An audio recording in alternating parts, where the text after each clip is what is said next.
Hi, I'm John Sapansky, and I'm working on Week 4 application evaluating websites using screencasting, and I'm using a program called iShowU HD.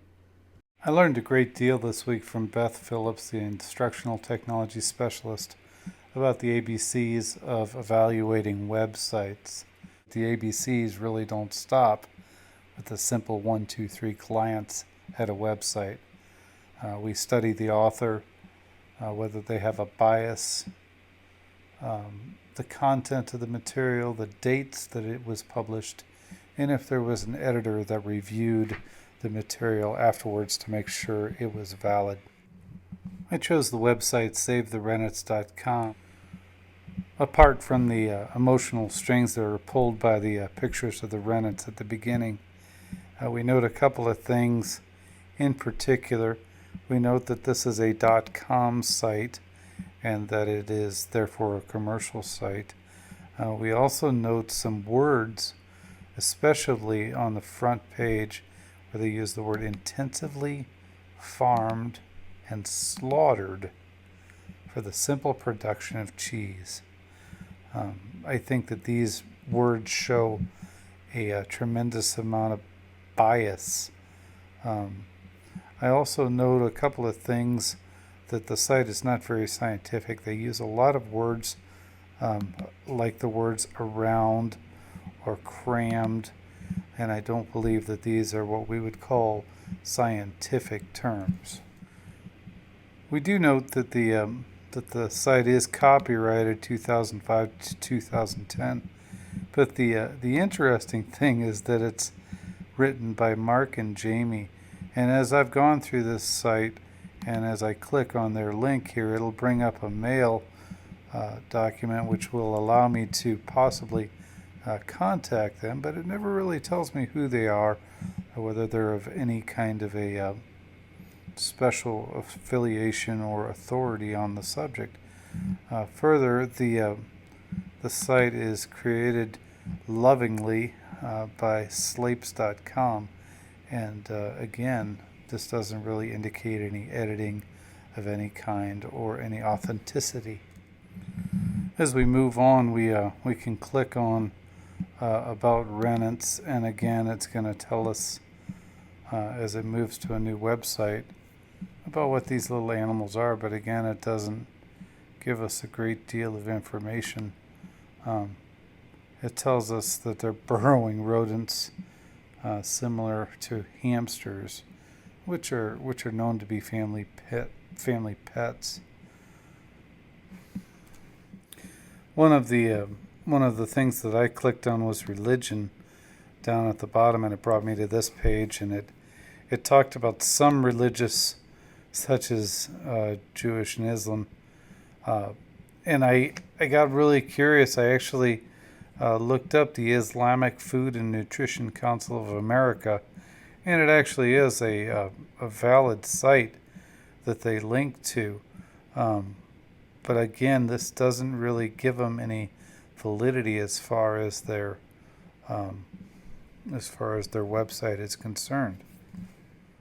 Fortunately, the authors are working on a world map of where these renets are being exploited. But currently it appears that the farming of these renets is basically set up in Ireland and in the United Kingdom. The other thing that they have set up is a particular island where the renets can be relocated once these farms are shut down. But again, we don't really know where that is. But this is, I began laughing as I started reading this page. When I looked to learn a little bit about cheese by clicking on the About Cheese link, it gave me some information about how cheese is made.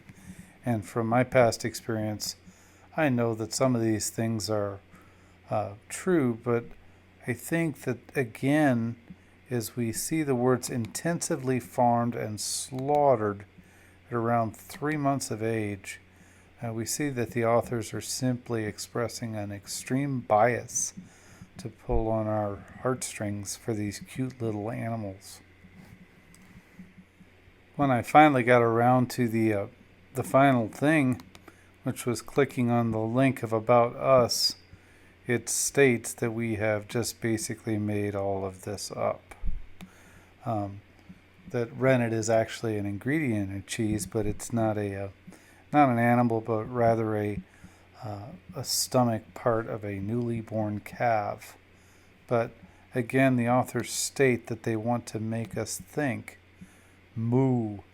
Again, Mark and Jamie are here listed as authors, but again, I question, who is this guy, Mike? And where did he come from? The movement to save the rennets must be spreading.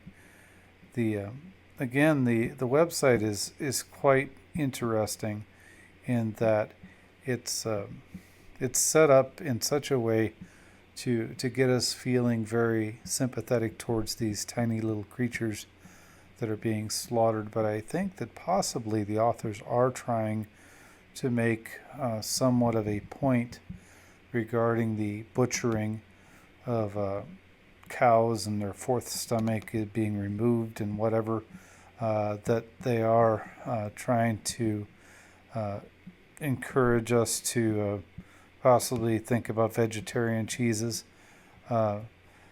So I think that their website is highly biased. Ultimately, this SaveTheRennets.com site fails the ABCs test as prescribed by Beth Phillips. The authors aren't valid, they're just first names. They speak in a very biased manner. The content is not true. The dates are there. They're somewhat dated, however, stating 2005 to 2010. And there's no editorial or backing giving substance to this website. As we finish up here, I think that the ABCs are the most important thing as we look at websites. That we can at first glance at things and realize that they may or may not be valid based on where they're coming from. If they're coming from a corporation or some company that's putting money into the research, we obviously know that they have an interest in it. We check to see when the information was published. We watch for words that tell us that it's interpretation. We validate the authors and their knowledge of the material.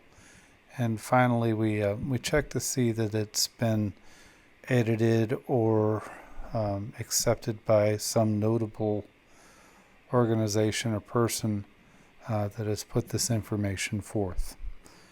I think that I will use this information with my kids in my classroom quite often because I know that kids, as well as myself, will jump to a conclusion about a website very quickly that obviously if it's on Wikipedia, it must be true. Even though Wikipedia clearly states that sometimes their information is contradictory even to itself. I really appreciate the opportunity to speak to you today, and thanks for listening.